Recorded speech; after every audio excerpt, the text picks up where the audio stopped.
April 13 चटनाबा होगदौरिबा Waqf Amendment Act ing 2025 asibu Singnarakpa Supreme Court Petition tara Sukhre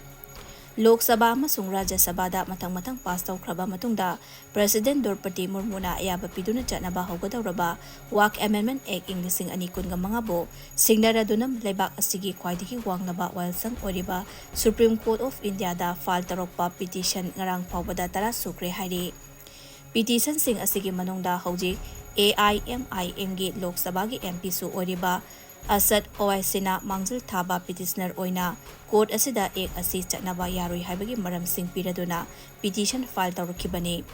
ngarang fawbada puna tara suraba petition sing asi